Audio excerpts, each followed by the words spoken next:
In the small African village of Asuka, nestled in the heart of the dense forest, there lived a young, beautiful girl named Akuwa. She was known throughout the village for her striking features and her long, luscious black hair. Akuwa lived a very simple life, spending the days helping her mother with household chores and her evenings playing with her friends by the village stream. One fateful evening, as the sun began to set, Akuwa made her way to the stream to fetch water for her family's dinner. And as she bent down to fill her clay pot, her eyes caught sight of a beautiful wig lying on the ground. The wig was made out of the finest human hair, intricately braided and adorned with colorful beads. Akuwa, not knowing the wig's dark history, picked it up and decided to take it home with her. Unbeknownst to Akuwa, the wig was possessed by a malevolent spirit from the marine kingdom. The spirit had been placed in the wig by a powerful juju priest who had intended for it to be used for evil purposes. And as soon as Akuwa took the wig, the spirit began to exert its influence over her. At first, nothing seemed out of the ordinary, but as night passed, Akuwa began to notice strange occurrences happening around her.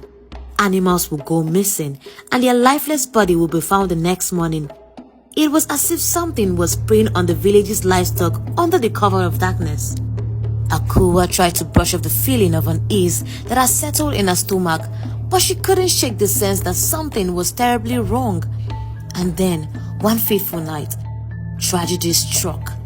Akuwa's landlord, a kind old man who had taken her in as one of his own, was found dead in his hut.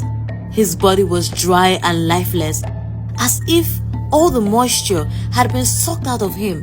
Akuwa was devastated by the old man's death, and as she couldn't help but wonder if the strange occurrences in the village were connected to the wig she had found, she tried to convince herself that she wasn't just being paranoid, but the feeling of unease lingered.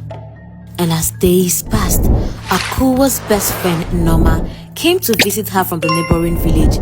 The two girls spent their days laughing and gossiping, but as night began to fall, Akuwa's anxiety returned. She tried to warn Norma about the strange happenings in the village, but her friend just laughed it off. Tragedy struck again that very night. Akuwa woke up to the sound of Norma's scream, and as she rushed to her friend's side, she found her lifeless body. The wig, which had been lying dormant on Akuwa's bed, was now alive. Its braids writhing like snakes as it sucked the blood from Norma's lifeless body. Akuwa was horrified by what she had witnessed, and she knew that she had to get rid of that wig somehow. The next morning, she decided to run back to her maternal home, where she told her mother everything that had happened. Her mother, who had always been wise and knowing, listened to Akuwa's tale and then took her to see the village native doctor.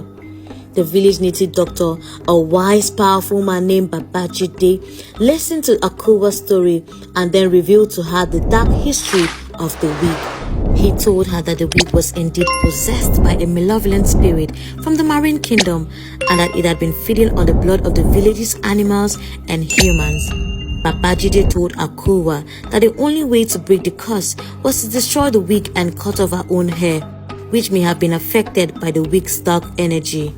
Akuwa was scared, but she knew that she had to do whatever it took to free herself from the wig's grasp. That very night, Babajide performed a ritual to invoke the spirits and cleanse Akuwa of the wig's curse. As the ritual progressed, the wig began to writhe and twist, its braids hissing with anger. But Babajide was powerful, and he was able to subdue the wig's energy. Finally, with a swift motion, Babajide cut off the wig from Akuwa's hair. The wig let out a blood-curdling scream as its dark energy was released, but Akuwa felt a sense of freedom and relief wash over her. From that day on, Akuwa was free from the wig's curse. She returned to her normal life, but she never forgot the lesson she had learned. She knew that some things in life were not to be trifled with, and that the consequences of meddling with dark forces could be deadly.